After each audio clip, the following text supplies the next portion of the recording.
부동산 브리핑입니다.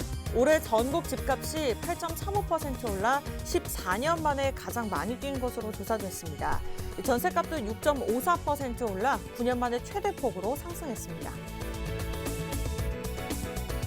내년 서울시장 선거에 출마하는 조은희 서초구청장이 서울시와 정부의 반대에도 불구하고 재산세 환급 절차에 착수했습니다.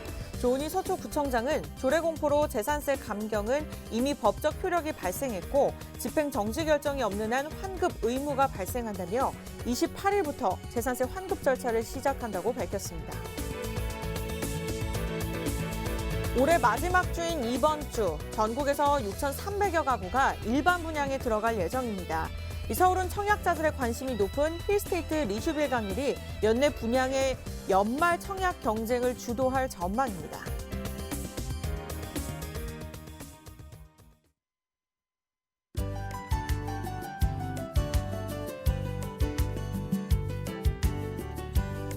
네, 시청자 여러분 안녕하세요. 부동산 고민 무엇이든 물어보세요. 일부 생방송 진행을 맡은 이정현입니다. 네, 해마다 이 무렵에 교수들의 투표로 한 해를 마무리하는 사자성어가 발표되곤 하죠. 네, 이번에도 사자성어가 발표됐다고 합니다. 특이하게 신조어가 꼽혔다고 하는데요. 바로 아시탑이라는 단어입니다.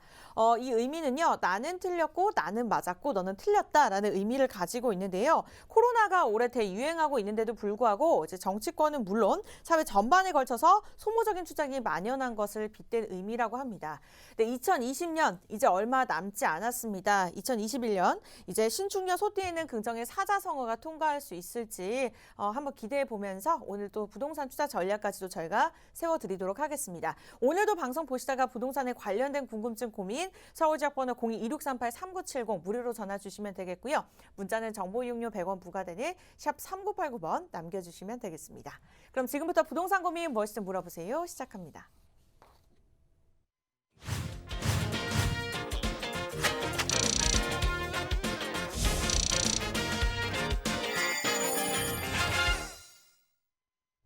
네, 매주 월요일 월요병을 물리쳐 주시는 최고의 전문가 모셔보도록 하겠습니다. 차원 부동산 투자 연구소의 차윤원 대표님과 함께 할게요. 어서 오세요. 네, 안녕하십니까. 어느덧 이제 지금 올해의 방송의 마지막 날이 되었습니다. 그동안 월요일 즐거웠습니까? 항상 저는 여러분에게 그 시원함과 어떤 사이다 같은 그러한 상담을 해드리려 노력을 했는데 되돌아보면 아직 부족한 것도 많이 있고 또 아쉬움도 많은 것 같습니다. 내년에는 더더욱 부지런히 열심히 공부해서 더 많은 시원함을 드리기 위해서 그리고 여러분 그 개개인의 상담 그리고 또 재산 증식 그다음에 또 자손 자녀들 이렇게 잘 될 수 있는 그런 지혜를 갖추기 위해서 더욱 노력하도록 하겠습니다. 자, 오늘 또 마지막 여러분의 상담을 해드려야 될 것 같습니다. 여러분의 궁금한 거 많으실 텐데요. 지금 전화 주시면 열심히 그리고 부지런하게 상담해 드리도록 하겠습니다. 네, 오늘 2시간 동안에도 차윤원 대표님과 함께 여러분들의 고민 상담 한 분 한 분 꼼꼼하게 도움 드리도록 하겠습니다.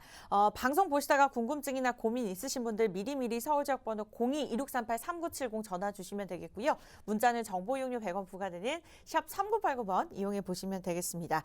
네, 오늘도 고민 상담에 앞서서 이제 꼬꼬박사 강의, 명강의가 준비가 되어 있는데요. 대표님 오늘은 어떤 주제로 진행이 될까요?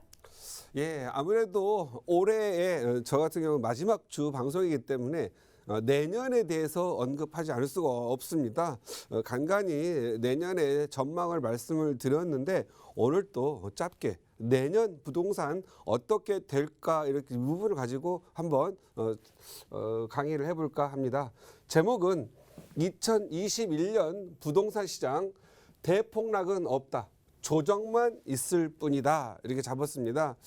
대폭락이라고 하는 것은 과거 우리 IMF 끝나고 난 후에 그런 대폭락이 있었죠. 그래서 그런 대폭락이 또 있을 거냐. 많은 분들이 대폭락한다. 또 폭락한다. 이런 얘기가 많이 있고 일본처럼 된다. 이렇게 많이 되고 있는데 과연 우리가 이걸 좀 진실하게 이해를 한다면 그럴까라는 부분들 생각을 해볼 필요가 있습니다. 저는 그래서 대폭락보다는 조정기가 좀 올 것 같다라는 생각을 해드리고 싶고, 조정기가 오고 대폭락이 오더라도 여러분 자신은 가격이 오를 지역, 그리고 오르는 투자를 했으면 좋겠고, 오르는 지역에서 주거하고 행복한 삶을 좀 누렸으면 좋겠다라는 생각을 합니다. 저는 조정기가 온다면 내년에서 내후년에 걸쳐서 온다고 한다면 약 한 7, 8% 정도에서 조정기가 올 거로 보입니다. 그래서 7, 8% 정도 가격이 오르내릴 것 같다라는 생각이 듭니다. 몇 가지 이 경험치가 좀 필요해서 저의 생각입니다. 그래서 오늘 이 부분은 다분히 차 대표의 의견이기 때문에 의견 이걸 잘 의견이라는 부분이고 답은 하나님도 모른다라고 말씀을 드리고 싶습니다. 그래서 하지만 저는 그동안 오랫동안 이 부동산 연구를 해왔고, 또 오랫동안 방송을 해오면서 느꼈던 부분, 그리고 저희 고객들이 항상 이러한 시기에 많이 힘들어했다라는 걸 좀 참고를 해서 말씀을 좀 드릴까 합니다. 우리가 한참 이 성장기를 거치면서 80년대에서 97년 이때까지 수직 상승을 해왔죠. 그리고 많은 이전을 보면은 역시 많이 우여곡절이 좀 있었습니다. 그런데 우리가 예상치도 못했던, 한 번도 경험하지 못했던 IMF가 97년 말에 왔었고, 이때 많은 사람들이 죄다 팔아 제꼈습니다. 가장 많이 팔아겠다는 것은 이때 시기에는 일단은 기업이 갖고 있던 보유 자산을 매각을 했습니다. 기업들이 많이 매각을 했고, 여기에 부채 비율을 낮추려고 하는 노력이 많았고, 또 강제적으로 기업들의 어떠한 건전성을 높이기 위해서 그때 당시에 부동산에 대한 매각에 대한 압력이 좀 많았습니다. 그리고 금도 많이 팔았었죠. 그 다음에 이때는 개인이라고 하는 건 민간이죠. 민간들도 이때 난생 체험하지 못한 상황에 빠져서 기업들이 매각을 하니 개인들도 매각을 같이 했습니다. 그래서 같이 폭락이 진행이 됐었죠. 그런데 정말 이때 개인과 기업들이 매각할 때 대부분 좀 뭘 좀 아는 사람들, 그리고 뭐 몰라도 무서워서 무조건 팔았죠. 이때는 거의 묻지마 매각이었습니다. 묻지마 매각식이었겠죠. 묻지마. 그래서 못 판 사람들만 힘들었어요. 그런데 결국 알고 봤더니 시간이 좀 지나서 2001년 한 3, 4년 고생을 했었던 건데, 2001년 지나면서부터 가격이 쭉 오르더니 거의 IMF 때 IMF 가격을 회복하고도 가격이 더 많이 올랐죠. 이때 땅을 치고 후회한 사람들이 매각한 사람들만 후회를 했습니다. 그리고 여유 있던 사람들은 전세 끼고 갭 투자했던 분들만 가격이 많이 올랐죠. 사실은 우리 부동산 가지고 가장 많이 부자가 됐던 사람들은 이렇게 묻지마 매각을 한 사람 걸 산 사람들만 부자가 됐던 것입니다. 이 매입을 산 사람, 그래서 바이 한 사람들만 많이 부자가 됐고 이때 잘 살았습니다. 그런데 또 다시 2001년, 2년, 3년, 4년, 5년, 6년, 7년 가격이 많이 오르다가 또 다시 이때 버블 7 지역이 무너지면서 다시 모기지 사태가 일어나죠. 그래서 미국발 리먼 브러더스사의 모기지 은행의 파산이 일어나면서 2008년 파산합니다. 그래서 다시 거품 경제다, 버블이 꺼졌다 해가지고 가격이 일제히 하락하게 됩니다. 그래서 2008년에서 2013년 이 사이에 다시 폭락을 경험하게 됩니다. 이때 당시에 많이 유행했던 용어, 여러분들 추억의 용어 생각나실지 모르겠습니다. 하우스 푸어라고 했었죠. 하우스 푸어가 이때 굉장히 유행되었던 용어였죠. 그래서 이때 폭락농자들이 드디어 나 폭락한다고 말 맞췄다 하고 자랑하던 L모씨, S모씨 많았었죠. 근데 이 사람들 지금 현재 어떠냐면 더 하우스 푸어입니다. 더 하우스 푸어죠. 더 가난하게 살고 있죠. 왜? 한번 폭락을 경험하고 맞췄다고 하는 사람들이 자기 자존심상 집 사고 싶지 않죠. 그래서 계속 안 샀던 거죠. 그리고 더 떨어지기만을 기도하다가 결국은 2013년을 거치면서 다시 가격이 오릅니다. 2014, 13, 14, 15, 16, 17, 18, 19 오르다가 2017년 8월 2일자로 다시 또 부동산 규제가 시작이 됩니다. 그래서 사람들이 또 가격이 내릴 줄 알았지만 과거에 당했던 기억이 있어서 이때부터는 이제 매각을 하지 않게 되죠. 사람의 학습 효과가 있던 시기죠. 요 시기가. 그래서 두 번의 학습을 해가지고 학습 효과에서 보니까 이 매각하는 사람들만 집이 없고 힘들더라. 그래서 이때는 매각을 이제 안 하게 됩니다. 그래서 다시 2007년 가격을 회복을 하면서 오르는 시기에 이거 큰일 났구나 해서 다시 부동산 규제가 시작되죠. 조정지역 되고 또 양도세 중과세 되고 막 됩니다. 그래서 2019년 2018년 말에서 2019년 상반기 그때 2018년 9.13 조치 2018년 9.13 조치를 하면서 다시 또 가격이 내려갈 거라고 생각을 하고 일부가 가격 이때 매각한 사람이 있습니다. 그래서 2018년 말과 2019년 초 상반기에 일정 부분 조정이 잠깐 옵니다. 약 6, 7%, 4, 5% 정도 왔습니다. 여러분들은 기억이 안 날 거예요. 자세히 보시면 요때 이 조정기가 한번 왔다 갑니다. 그래서 제가 그때 당시 2019년 말에 조정기가 오지만 요때 다시 참으면 올라간다 이런 강의도 했던 기억이 나거든요. 그래서 2019년 상반기를 지나가면서 다시 또 상승하게 되죠. 그러면서 지금은 2020년 말에 도착을 했습니다.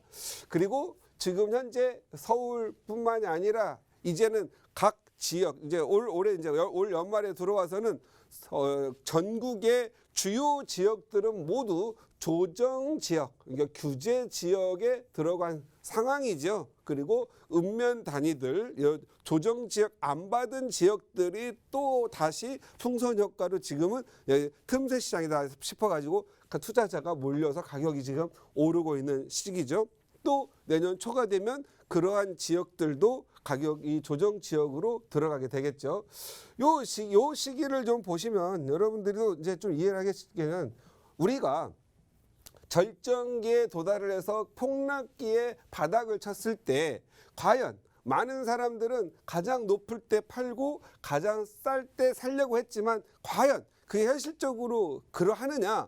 그건 안 되는, 그게 좀 어렵다라는 거죠. 왜 그러냐면 가격이 오르는 건 많이 오르는데 내리는 건 적게 오르는 걸 많이 볼 수가 있었을 겁니다. 이게 왜 그러냐면 심리적이라는 부분도 있는데 가격이 한번 오르면 많은 사람들은 가격이 가장 높았던 시점만을 기억하게 됩니다. 과거의 가격은 원래 그러했으니까 과거의 가격은 그렇다 치더라도 그 치부하고 왜 가격 높은 가격만 하느냐, 왜 가격이 내려갈 때 덜 내려가느냐, 사람들의 심리가 이렇습니다. 가격이 높았다가 인력만 빠지면 크게 내려갔다고 보고요. 또 4, 5억이 오르면 남들도 4억이 올랐기 때문에 덜 올랐다고 생각하는 게 기본적인 생각인 것 같습니다. 그러다 보니까 가격이 올랐다가 한번 내리면 인력만 내려도 크게 내렸다고 생각을 하기 때문에 이제 매도하는 입장에서는 매각을 안 하려고 하고요. 매각을 안 하려고 하고 사는 입장에서는 이거 어느 정도 내린 거 아니야? 이거 이러다가 또 가격 오르는 거 아니야? 그래서 매수의 심정적으로는 무언가를 사야 되겠다고 하는 심리적 작용을 하게 되죠. 그러다가 시간이 가면서 어떤 문제가 발생이 되죠? 또 화폐가 많이 쏟아져 나올 때 화폐 가치가 하락하는 거에 대한 두려움이 같이 또 공존하고 있죠. 그러다가 뭘 보게 되냐면 전세 가격의 상승을 봅니다. 전세 가격이 상승을 하고 매매 가격이 어느 정도 하락이 되면 이거 갭이 좀 줄어들었어? 나의 경제력으로 이거 나도 사놨다가 이거 나중에 내가 입주할 때 생각해야 될 거 아니야? 과거에 보니까 이 가격이 어느 정도 전세값이 오르면 스프링처럼 매매 가격이 오르는 거에 대해서 늘 생각하게 되죠. 그러다 보니 오를 때는 한없이 오르는 거. 너도 나도 경쟁적으로 오르기 때문에 오를 때는 거품이 끼든 버블이 끼든 무조건 참여를 하게 됩니다. 그런데 내릴 때는 무조건 매각이 이러한 IMF라든가 어떤 사태가 있을 때 내리는데, 이제는 과거에 이 경험으로 봤을 때 과연 이게 옛날에 파는 사람이 득을 봤을까, 갖고 지탱한 사람이 득을 봤을까 계산을 해보면 갖고 지탱한 사람만 득을 봤다라는 거죠. 시간이 흐르면서 결국은 이런 생각을 합니다. 옛날 우리 아버님이 서울의 부동산은 갖고만 있으면 언젠가는 좋아져, 언젠가는 가격이 올라, 그러니까 갖고 있어라, 이런 말들이 소복소복 생각이 나겠죠. 그런 시기가 또 지금 도래하게 되는 거죠. 이런 말도 있습니다. 심지어 부동산 아파트 값이 언제까지 오를까요? 라면 가장 쉬운 말로 당신의 월급값이 오를 동안은 오릅니다 라고 표현하는 사람도 있어요.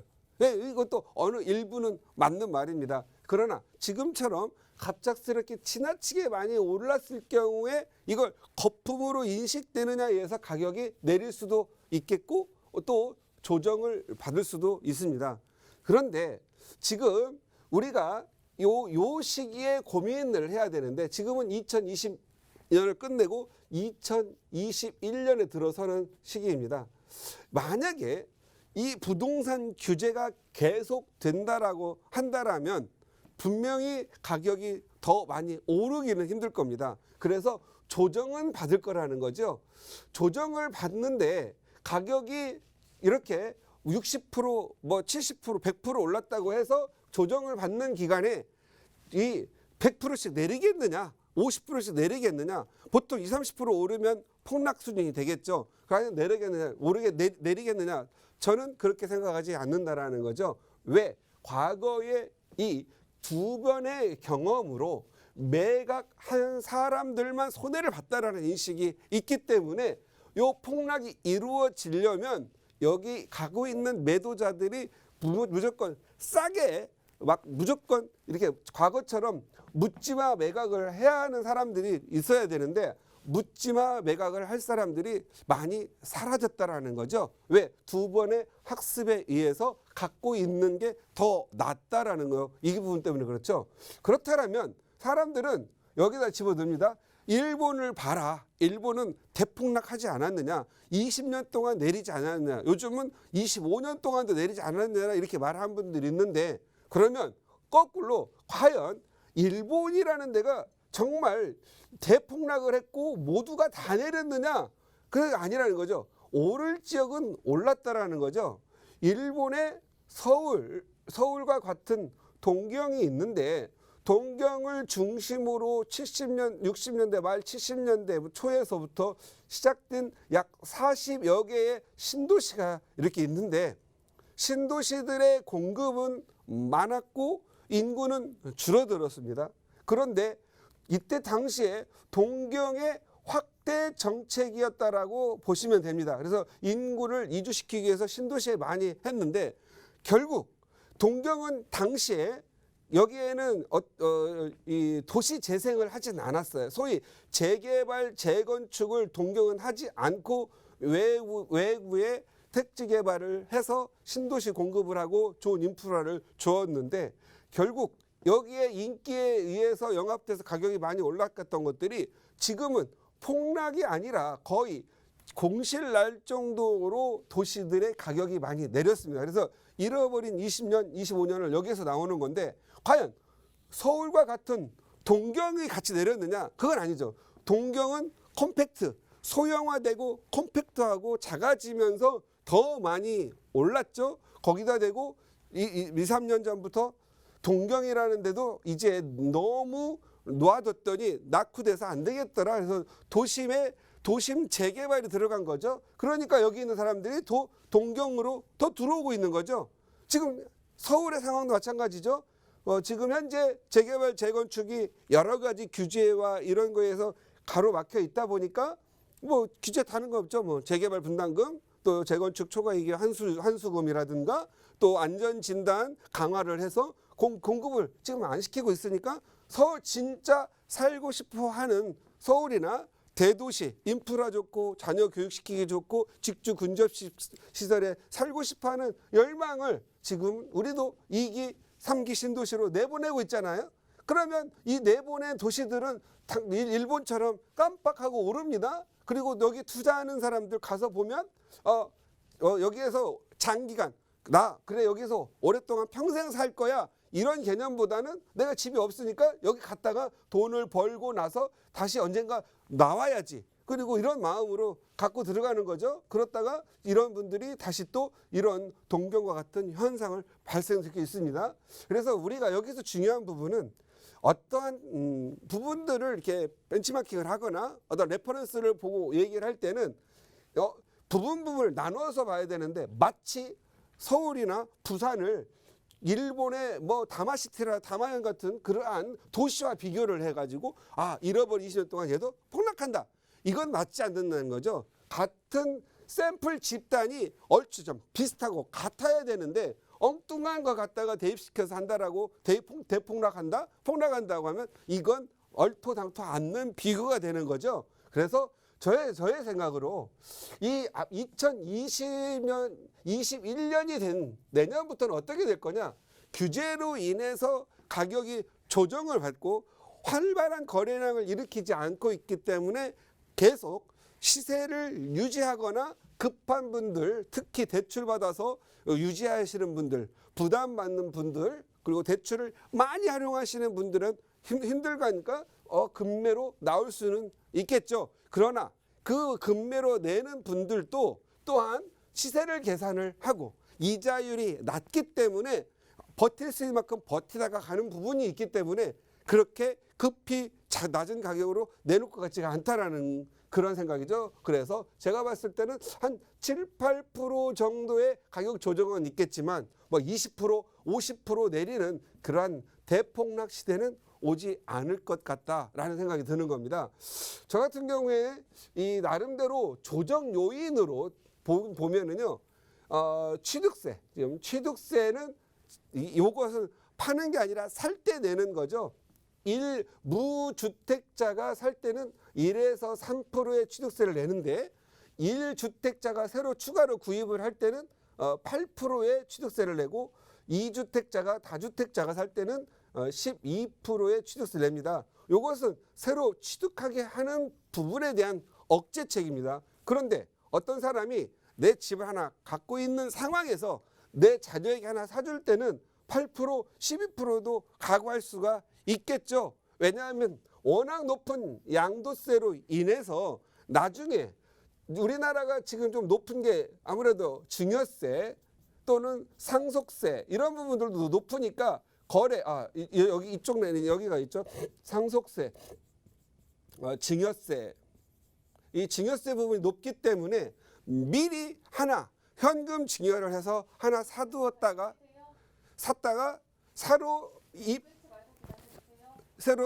끊지 않고 서로 그냥 8%, 12%를 내고 양도세, 비과세를 만드는 게 더 이익일 수 있으니까 그냥 진행하는 게 좋습니다. 그래서 취득세가 모두가 다 내는 거라고 한다라면 그렇게 부담이 없을 수 있다라는 거죠. 그래서 어느 정도 있으신 분들은 자녀분들이 이러한 서울이라는 지역 내에 하나 정도는 있어야 된다고 생각하기 때문에 재개발 또는 재건축 아니면 미리 예정지 같은 데 싸게 사두어서 직장을 다니고 또는 결혼을 하면 세대 분리를 해서 나가겠죠. 그러면 양도세, 비과세 만드는 게 양도세 세율이 워낙 높기 때문에 취득세를 각오한 투자도 할 수 있을 거다. 그래서 얘는 취득세가 조정 요인, 거래량을 활발하게 일으키지 않은 조정 요인은 될 수 있겠지만 얘가 대폭락을 이룰 정도로 요인은 되지 않을 거다. 그래서 저는 조정 요인으로 보고 있습니다. 보유세 그리고 보유세 부분은 아무래도 재산세와 또 종부세가 있는데 보유세 부분은 분명 폭락을 일으킬 수 있는 요인입니다.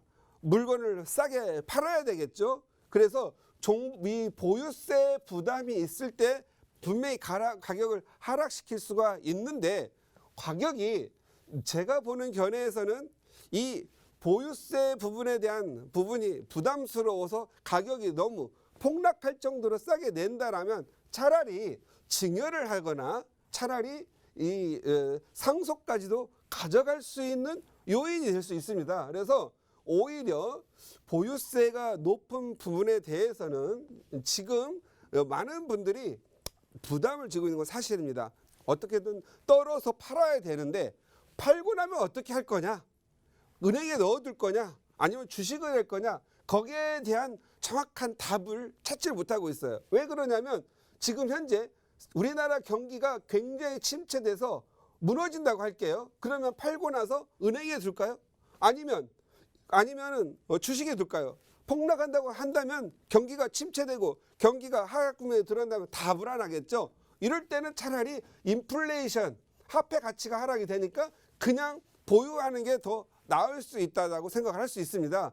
그런데 보유세를 낼 수 없는 지경에 이른 사람, 경제활동이 끝났거나 은퇴를 하신 분들, 그런 분들이 아파트 2채, 3채 갖고 있으면 보유세에 대한 부담이 많죠. 그런 분들은 일단 매각을 1차적으로 생각할 수 있겠지만, 매각하려니까 양도세가 너무 높으니까 팔지를 못하고 있죠. 그럴 경우 어떻게 해야 돼요? 전세를 놓거나 아니면 반전세를 놓거나, 반전세를 놓거나 월세를 놓아서 이 보유세를 내기 위한 저항을 하겠죠. 우리나라는요, 이 가격이 폭락하기가 굉장히 어려운 부분은 이 전세 제도가 있다라는 부분도 생각을 해야 됩니다. 만약에 우리나라가 진짜 이 부동산 가격을 완전히 잡으려면 제가 봤을 때는 전세 제도를 아예 없애버려야 하는 그런 제도 가야 되는데, 그게 실질적으로는 어렵죠. 왜냐하면 기존에 있는 제도를 갑자기 어려워서 시장에 강한 임팩트를 주는 건 부담이 많은 부분이고, 또 이 갑자기 전세를 없애버리면 너무 혼란이 많이 스러운 부분입니다. 그래서 그것도 쉽지 않습니다. 그래서 보유세 부담은 가격 하락 요인이긴 하나, 전체적인 구성상의 여러 가지 요건들 때문에 하락은 되겠지만 그렇게 폭락까지는 가지 않을 거라, 이런 생각이 드는 거죠. 그래서 저는 보유세 부담은 하락을 요인할 수 있으나 전체적인 양도세 상속 부분, 그리고 여러 가지 전세와 또 월세가 지탱해주는 부분이 있기 때문에 하락은 가져갈 수 있지만 폭락까지 끌어가기는 어려울 것 같다. 그래서 역시 저는 조정시장을 보고 있고, 양도세도 조정 요인이죠. 사람들이 이제 양도세가 부담이 없을 때는 마구 좀 사서 갭 투자해놓고 했었는데, 이제 양도세 부담도 되고 보유세 부담도 되기 때문에 이제는 어떻게든 비과세를 만들기 위해서 세금 줄이기 위해서 팔아야 되는 입장이죠. 그런데 팔 수도 없는 상황이라면 더 추가적으로 사진 않습니다. 그러면 많은 사람이 사는 사람이 없으니까 상승 요인이 없어졌죠. 그러니까 하락 요인이거나 조정 요인이 될 수밖에 없습니다. 그래서 저는 양도세의 중과 부분도 이 상승을 거래를 일으키지 않기 때문에 조정 요인의 한 일부가 돼서 조정 시장을 이끌어 갈 거다, 이렇게 생각을 하고, 지금 현재 우리가 이제 대출 규제 전세와 우리가 매매 시에 대출 규제를 하고 있죠. 이제 신용 대출도 8천만 원을 초과한 거에 대해서는 부동산 매입을 할 때 대출 규제를 통해서 샀던 부분을 다시 갚으라고 한다고 하죠. 대출 규제도 내 집 마련을 하고자 하는 사람, 또는 추가로 내 집이 있으나 추가로 살려고 하는 사람들에게는 지금 현재 투자를 하는 사람들에게 제약 조건이 됩니다. 그래서 이것은 거래를 줄이고 투자를 할 수 없도록 만들기 때문에 상승 요인보다는 하락 요인으로 작용을 하는 거죠. 그래서 대출 규제도 역시 거래를 일으키지 않게끔 하기 때문에 하락 요인 내지 조정 요인으로 보고 있습니다. 그렇다면 제가 왜 저를 내년 시장을 이렇게 폭락보다는 조정 시장으로 보고 있느냐? 상승 요인도 있기 때문에 그렇습니다. 상승 요인 가장 중요한 건 수요와 공급의 어떤 조화에 의해서 아담 스미스의 보이지 않는 손, 가격이죠. 예, 프라이스가 매칭이 돼야 되는데 지금 현재 공급에 대한 부족, 이 부분은 어쩔 수 없이 우리가 지금 안고 가야 될 부분이죠. 우리가 공급이라고 하는 건 적어도 양질의 주택, 어떤 우리가 보면 공급 세대 수만을 가지고 말할 수는 없잖아요. 예를 들어서 뭐 5평짜리, 4평짜리도 한 세대수가 돼가지고 1인 세대를 위한 또는 독신 세대를 위해서 공급하는 물량도 이 공급 세대수에 적혀 있는데 적어도 신혼부부 같은 경우에는 한 24평, 그리고 2인 또는 4인 가족으로 구성이 된다면 아이들이 커가는 과정에서 33평, 109제곱미터의 아파트가 필요하지요. 아파트가 아닐지라도 방 3개에 화장실 2개 정도가 필요한 그러한 주거의 적정한 사이즈인데 이 109제곱미터 33평 정도의 30평대의 아파트이면서 살기가 좋은 아파트들이 지금 현재 많이 부족합니다. 어디에? 서울과 주요 대도시에는 많이 부족한 부분이죠. 그래서 이 부분들이 해결이 될 때까지는 여전히 가격 상승 요인으로 작용하고 있다. 그래서 이 부분이 해결이 될 때까지는 상승되기 때문에 이렇게 하락 요인과 가격의 하락 요인과 조정 요인이 오더라도 어느 정도 가격이 공급이 해결될 때까지는 상승 요인으로 작용할 거다. 단순히 우리가 생각할 때는 전용 면적 크고 방 3개고 무조건 가격이 오르느냐? 그건 아니죠. 거기에는 교통 또는 학군, 직주 근접, 상업 및 업무 시설 이러한 부분들이 같이 조화가 되는 지역이 필요한데 이러한 조화가 되는 지역이 아무래도 대도시권에 많이 있기 때문에 대도시에서의 공급이 많이 될 때 어느 정도 해결이 되겠다라는 그런 말씀을 드리겠고요. 지금 양도세의 부담도 또한 상승 요인으로 작용하고 있는 실정입니다. 뭔가 이렇게 내가 20평대 살다가 30평대로 갈아타기 위해서 팔려고 했더니 지금 현재 이 양도세가 너무 부담이 돼서 팔지 못하는 경우가 있죠.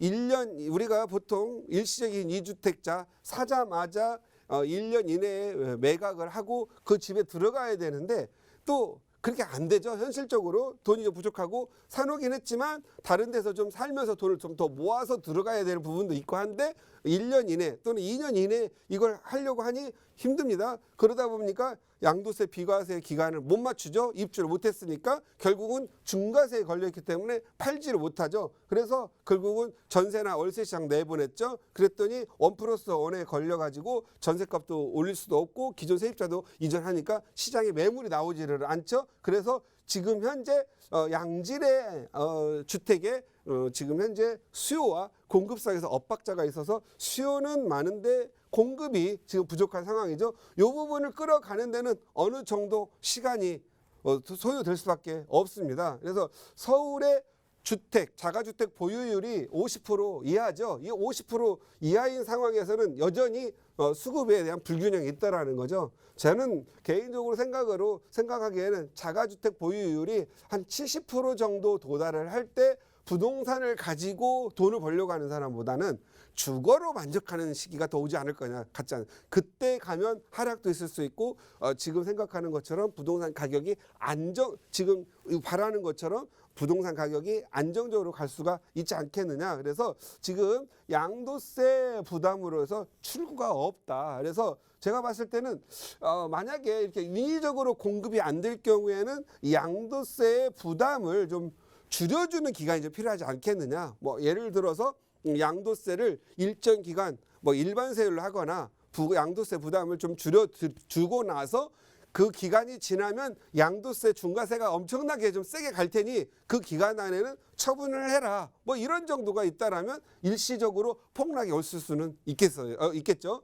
그래서 이런 부분들도 정치적으로 법적으로 검토가 될 부분이 아닐까 싶고요. 양도세가 부담이 되니 팔 수가 없을 바에는 상속하고 증여를 할 수가 있겠죠. 그래서 이런 부분들이 지금 현재 좀 좀 더 보강돼야 될 법이 아닌가 생각하고요. 저는 내년의 시장은 우리 내 집이 없는 분들이나 또는 좋은 집으로 좀 한번 이주를 해서 살고 싶은 분들, 이런 분들에게 좀 가격이 좀 내렸으면 좋겠지만 그게 여의치는 않을 것 같다. 그래서 내년에는 조정 시장으로 보고 있고, 우리 많은 분들은 맨날 떨어지면 살려고 기다리는 분들이 있는데 세상은 그렇게 만만치가 않습니다. 그래서 만만치 않은 것에 도전하지 말고 내가 어느 정도 여유가 있고 어느 정도 능력이 된다라면 다른 데는 다 떨어지더라도 나만이라도 가격이 오를 수 있거나 아니면 좀 더 떨어질지 어떨지는 잘 모르겠지만 내 가족이 온전히 편안해 살면서 나를 위한, 내 가족을 위한 내 집 마련 정도는 어느 정도 지금이라도 해야 되지 않겠느냐는 생각이 들고요. 어쨌든 내년, 내후년 사이에는 내 집 마련의 기회가 오지 않을까 싶습니다. 그래서 시청자님들 올해 한 해도 참 코로나, 그리고 경제 어떤 침체, 그리고 부동산 엄청나게 많은 스트레스를 받아왔던 시간이었던 것 같습니다. 하지만 미래는 항상 오늘보다는 더 나은 미래가 온다라고 믿어보시고 좀 더 긍정적인 미래, 그리고 노력한, 땀을 흘리고 노력하면 그 대가가 오는 사회라고 생각을 하시고 좀 더 미래를 긍정적이고 또 열심히 노력하는 그러한 한 해가 내년에 되시기를 바라면서 마치도록 하겠습니다. 네, 지금 시기를 많이 불안하게 생각하셨더라면 오히려 건강하게 쉬어가는 조정 장세다라고 생각을 해보시면 될 것 같습니다. 하지만 그 안에서는 또 변동성이 있는 만큼 전문가의 힘이 필요하겠죠. 지금부터 남은 시간 동안은요, 2부까지 여러분들의 개인적인 상황 고려해가면서 꼼꼼하게 고민 상담 도움 드리도록 하겠습니다. 방송 보시다가 부동산에 관련된 궁금증, 고민 이제 2021년 정말 얼마 남지 않았습니다. 미리미리 상담 받아보시기 바랄게요. 서울 지역번호 02-2638-3970 차윤원 대표님과 함께 도움 드릴 예정이고요. 문자는 정보 이용료 100원 부과되는 샵 3989번 남겨주시면 되겠습니다. 네, 첫 번째 시청자분 바로 연결해 보도록 할게요. 지금 한 3분 정도 기다리고 계시는데요. 첫 번째 시청자입니다. 여보세요? 네, 여보세요? 안녕하세요, 시청자님. 네, 안녕하세요. 네, 반갑습니다. 오늘 어떤 고민 있으실까요? 네, 제가 하남 미사 골돈 센트로 24평하고요. 네. 영등포 당산 현대 5차 24평 중에 미래 가치가 좋은 거 그게 네네. 궁금해서 전화를 드렸어요. 네, 알겠습니다. 미래 가치가 있는 물건 지금 보고 계시는 중이고요. 하남미사 골든센트로 아파트, 그리고 당산동에 있는 현대 아파트 맞을까요? 네. 네, 대표님 지금 함께 듣고 계세요. 인사 나눠보시고 답변 들어보세요. 네, 안녕하세요. 네, 안녕하세요, 대표님. 네, 방송 새해 잘 복 보고 많이 있습니다. 받으십시오.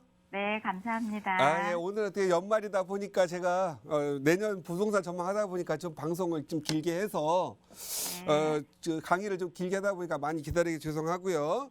네. 지금 현재 둘 다 좋은 지역이에요. 둘 다 가격이 오를 지역이고, 그런데 네. 우리 둘 다 좋다라면 어디가 더 적합한지가 더 중요하겠죠.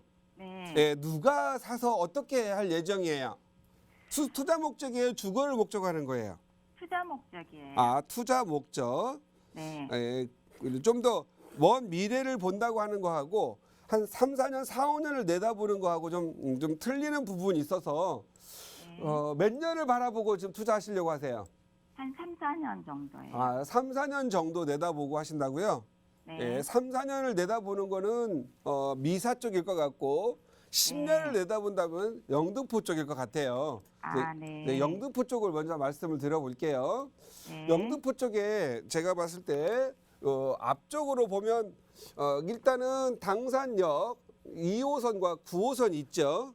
네. 여기가 여기 5차, 6차, 5차가 선유중학교 쪽인가요?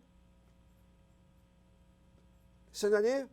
네. 네, 현대 5차가 현대 5차. 당산 현대 5차. 네, 효성 1차 옆에. 예, 효상 여차 있는데요. 옆에. 자, 네. 이 당산역 2호선과 9호선이 있고 여기에 랜드마크인 삼성 레미안 4차가 있네요. 그죠? 네. 그다음에 요 주변에 오래된 아파트들이 지금 재건축에 진행되어 있습니다.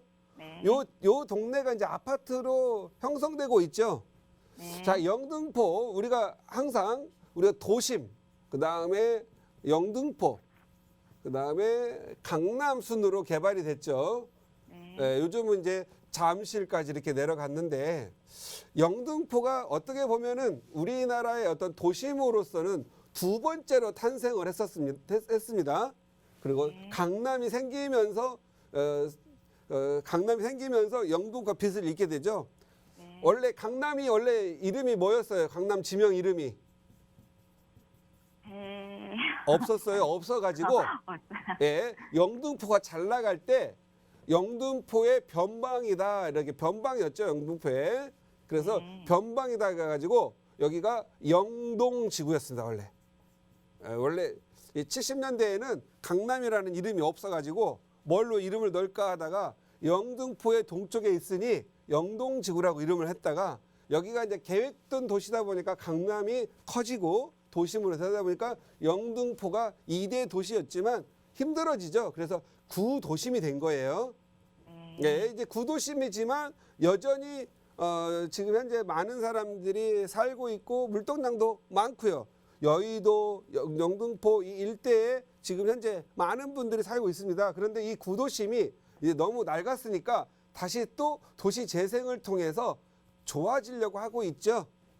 그래서 이 주변이 아파트들이 이렇게 지어지고 있고 뭐 유원 뭐 좋아지고 있는데 당산 현대 5차 같은 경우에는 한 10년을 내다보면 얘도 재건축 또는 리모델링 통해서 아파트가 좋아지겠죠. 가격이 상승할 걸로 보여집니다. 그래서 한 10년, 15년을 내다본다고 물론 계속 가격은 계속 오르죠. 그런데 많이 오르는 걸 생각한다면 저는 많이 오르는 시기는 아마 재건축이나 리모델링 할 때라고 보시고 지금도 가격 상승하고 있고 전세값 상승하고 있어서 투자처는 좋고요. 골든셀트로는 옛날 28단지죠. 미사. 예, 요즘 계속 미사가 좋아지고 있습니다. 그래서 4, 4년 내다볼 때는 미사가 저는 좋다고 보는 이유가 지금 현재 지하철 5호선 개통이 오래됐죠. 그리고 지하철 역세권이고 이 주변 5년부 또는 10년부 임대 아파트들 지금 현재 다시 일반 분양으로 다 전환해가지고 공급되고 있죠. 그리고 이 역 주변을 통해서 발생되는 게 하나가 있죠. 혹시 고덕 비즈밸리라고 들어보셨어요? 네. 예, 고덕 비즈밸리가 이제 어마어마하게 크게 이제 비즈니스 센터가 개발이 되면 여기에 많은 업무 시설이 들어오겠죠. 그래서 업무시설 들어오면 명일동 강남으로 갈 수 있겠지만 인근에 고덕 여기 보면 고덕 뭐 이 일대에 재건축을 한 아파트들도 많이 있죠. 그런데 여기에서 이쪽 가까이 있으니까 여기는 비싼 지역이니 조금 더 싼 지역으로 갈 수 있지 않겠어요? 그래서 제가 봤을 때는 고덕 비즈밸리가 이제 공사를 하게 되면 저의 견해로는 한 4, 5년 그래서 5, 6년 이내면 이제 입주가 될 것 같아요. 그리고 여기 지하철 9호선도 2027년 이전에 개통을 한다고 하니까 내년 착공을 해서 한다고 하니까 이 일대가 좋아지고요. 여기에 이제 세종 포천 간 고속도로 만들어지죠. 여기 보시면 이렇게 지도를 좀 넓게 볼게요. 지금 현재 미사가 요 지점에 해다 있고요. 여기 김포 국제공항 이쪽에 있습니다. 만약에 이제 서울에 이 비즈밸리에서 개발이 된다고 한다면 여기 양양간 고속도로라든가 아니면은 중부고속도로, 중부 내륙고속도로, 여기 영동고속도로 연결성이 좋기 때문에 여기에 비즈밸리가 있으면 외부에서 이 이남 지역에서 많은 인재들을 확보하기가 좋죠. 직원 확보가 좋아야 되잖아요. 그래서 그런 쪽으로 발전될 것으로 보여지고 있기 때문에 한 4, 5년 내다보고 투자를 하신다고 하면 미사에서 벌다가 거기서 벌고 다시 영등포 현대 5차로 가면 또 벌고 그래서 계단을 잘 만나는 것도 좋지 않겠느냐는 의견 드립니다. 네, 감사합니다. 예, 감사하시고 새해 복 많이 받으시기 바랍니다. 네, 건강하십시오. 네, 대표님. 감사합니다. 네, 물건을 정확하게 알려주시는 것보다 앞으로 좀 더 장기적으로 미래 가치가 있는 물건 투자할 수 있도록 계획을 세워주셨습니다. 일단 4년, 5년 고려하시고 하남 미사를 선택하시면 될 것 같아요. 추후에 또 궁금한 점 있으시면 연락 주세요. 저희가 이와 같은 자세한 상담 진행해 보도록 하겠습니다. 네, 이어서 다음 분 연결해 볼게요. 여보세요? 여보세요? 안녕하세요. 네, 반갑습니다. 네, 반갑습니다. 네. 시청자님, 어느 지역 고민 있으실까요? 네네. 지금 인천 서구 가정동에 단독주택 월세 100만 원 나온 물건을 17년간 보유하고 있거든요. 아, 네. 근데 이 집이 지금 이 집을 팔아갖고 딴 데로 좀 옮기고 싶은데 네. 가정동이 앞으로 로운시티 개발도 좀 호재가 있는 것 같고 그리고 지금 현금이 현재 2억 정도 보유하고 있는데요. 네. 서울 아파트 좀 살 수 있는 데가 있나 하고 좀 문의 좀 드려봤거든요. 알겠습니다. 시청자님 지금 일단 보유하고 계신 물건이 인천 서구 단독주택이라고 말씀 네네. 주셨어요. 조금 더 네. 자세한 주소 알 수 있을까요? 주소요? 네.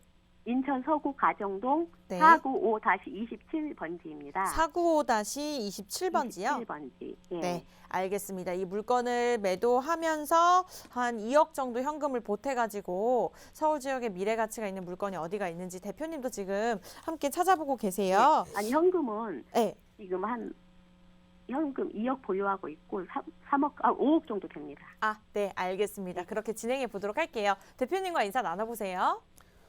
네, 안녕하세요. 안녕하세요. 아유 반갑습니다. 네, 반갑습니다. 이게 행운이 올 줄 몰랐네요. 우리 그 시청자님한테는 네. 연말이고 하니까 기분 좋은 말씀 하나 드릴게요. 우리 시청자님 목소리가 너무 좋아가지고 네. 정말 한번 이런 투자나 이런 부동산 관심 가지면은요 네. 정말 부자될 목소리입니다. 아 그래요. 네, 너무 감사합니다. 목소리가 아주 이 전달력이 좋고요. 네. 남한테 이게 강의하거나 네. 설명하는 이런 컨설팅, 상담 같은 거 하시면 아마 네. 제가 볼 때는 굉장히 능력이 발휘될 걸로 보여집니다. 정말요. 네. 감사합니다. 그런데 부동산 투자에 눈은 없었어요. 네, 아니 저희는 예. 옛날에 너무 힘들었을 때 이거 첫 집으로 예. 샀거든요. 있는 돈 1억으로 샀는데 네네. 지금 한 3억 정도 됐거든요. 예예. 근데 이제 월세가 100만 원씩 그래도 꾸준히 나와서 예예. 그냥 그런 대로 만족했는데 예. 아파트를 사고 싶어서요. 알겠습니다. 지금 올해 네. 연세는 어떻게 되세요? 50입니다. 50.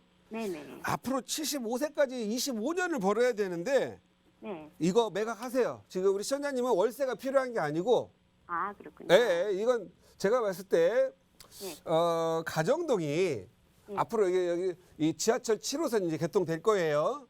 네네. 그리고 여기 성남역 그리고 가정역 그다음에 이렇게 우리가 옛날 제1 우리 경북 경인고속도로 바로 내려가고 있죠. 네. 그래서 누원시티 옛날에 막 개발한다고 뭐 하다가 한번 철퍼덕 가라앉고 요즘 다시 시작하면서 좀 상황이 좋습니다. 네네. 그런데 묘하게 이 지역 가격이 잘 안 올라요. 아 맞아요. 예. 그 묘한 부분은 시간이 좀 필요하기 때문에 그렇다 많이. 그래서 네네. 우리 시청자님한테는 지금 매각을 해서 아파트라도 투자할 수 있다라면 지금이라도 해라 라고 말씀을 좀 하고 싶어요. 그리고 기대감 많을 거예요. 뭐 이거 개발한다, 주변 개발한다, 뭐 그다음에 뭐 지하철 7호선 들어오면 좋아질 거다 이런 것들이 많이 있는데 이런 부분들은 이제 거의 개통까지 왔어요. 개통. 누원시티도 거의 개발할 거 다 했고 이제 청라도 개발할 거 거의 다 했잖아요. 네. 그래도 내게 잘 안 오르는 건 나에게는 문제가 있다. 그리고 제가 봤을 때는 우리 시청자님 집 같은 경우에 잘 보면 또 안 오르는 요인이 또 있을 수 있어요. 과거에 쌌다라는 건 그만큼 또 현재도 쌀 수 있으니까 네네. 집이 안쪽 사도 끼고 들어가는 지역이네요. 그죠? 네 맞아요. 예. 제가 보기에는 때는 올 연말에 확실히 말씀드릴게요. 매각을 하시고 돈을 좀 보태가지고 좋은 지역 아파트로 갈아타라 이렇게 말씀드리도록 하겠습니다. 아, 그리고 제가 이제 요새 예. 개봉역 앞에 예. 25년 된 아파트 7억 정도 예. 그거 매수할까 하는데 네. 전망은 어떤가요? 그거보다도요. 네. 시간 관계상 간단하게 말씀드릴게요. 네네. 요거 한번 보세요. 네. 자세한 설명은 시간 관계상 말씀 못 드리겠는데 네네. 여기 그 개봉 여기도 좋아요. 개봉 좋은데 그 이쪽 되면은 그 광명 북고등학교 있는 네네. 철산 우성 아파트로 한번 갈아타 보세요. 아 그랬군요. 예, 거기 철산 우성 KBS 우성이라고 그거 네. 타면 3, 4년 안에 기분 좋은 일이 있을 겁니다. 아 그래요. 너무 예. 감사드립니다. 네, 새해 복 많이 받으세요. 네, 시청자님 이렇게 해서 매각하시고 가실 곳까지 제시해 주셨습니다. 참고하시기 바라겠고요. 저희 아쉽게도 1부는 여기서 정리하도록 하겠습니다. 2부에서도 계속해서 상담 진행할 예정이니까 많은 참여 부탁드리겠고요. 저희는 시청자 여러분들에게 다양한 정보를 제공할 뿐 실제 부동산의 가격 상승과 하락은 보장하지 않기 때문에 참고로만 이용해 주시기 바라겠습니다. 저희는 다시 10분 뒤에 돌아올게요. 채널 고정해 주세요. 네.